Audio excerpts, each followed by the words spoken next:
I was fresh out of college, still living at home with my parents, my 13-year-old brother, and our twin sisters, just 5 years old.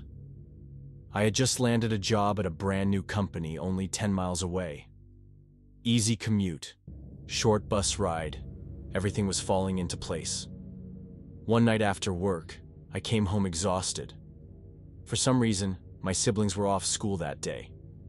I skipped the TV, went straight to my room, and passed out. Not long after, a sound jolted me awake. A loud, high-pitched whistle, or at least that's what I thought at first. It pierced my ear, sharp and shrill, like someone blowing a referee's whistle inches from my face.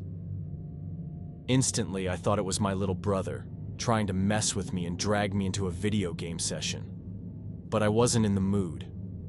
My eyes stayed shut and I thought, if he keeps this up, I'm gonna choke him out like Homer does to Bart. Then it hit me. My whole family had gone out to dinner. My dad had asked me to come, but I was too tired and stayed home. So if they weren't here, who the hell was making that sound in my ear? I opened my eyes and froze. All around my bed stood small, hairless creatures, 3, maybe 4 feet tall.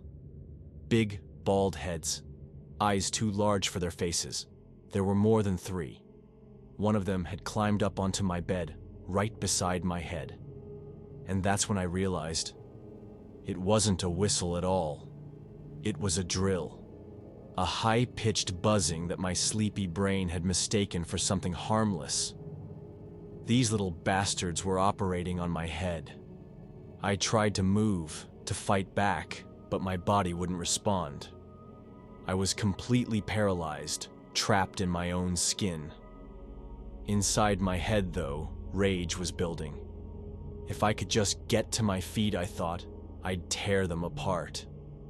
At 6 feet tall and built solid, I could wipe the floor with these things. But I couldn't move, couldn't scream. I could only watch as the drill whined inches from my skull.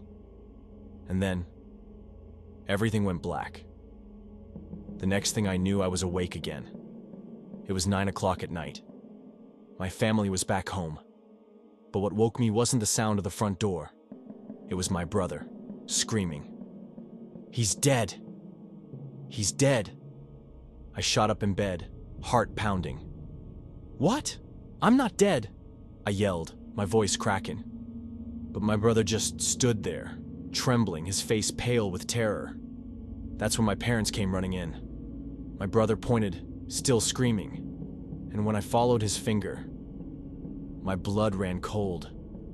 My pillowcase was soaked in blood. My mom thought I'd been shot. She rushed to check me for a wound. My dad grabbed his flashlight, shining it across my head, my chest, my arms. But there wasn't a single drop of blood on me, only the pillow, which made no sense, because I'd been lying in it. If the pillow was drenched, the blood should have been on my skin, my clothes, everywhere. But there was nothing, not a trace. My mom insisted we go to the hospital. The doctors and nurses combed over me, head to toe. They found nothing, no cuts, no wounds, no dried blood, no explanation. Even they were shaken. Later that night, I told my mom what I'd seen, what had happened in my room. Her face went pale, and she said almost in a whisper, "When you were little, you used to tell us about them. You said the little men with big heads would come into your room at night." Somehow, I had forgotten all about that. But at that moment, it came flooding back. That night happened decades ago. I was a young man then.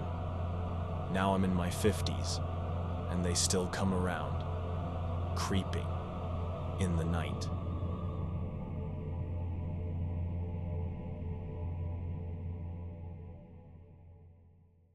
Thanks for watching, but the nightmares don't stop here. Tap the next story if you dare, and don't forget to subscribe to Nightroot, where true horror runs deep.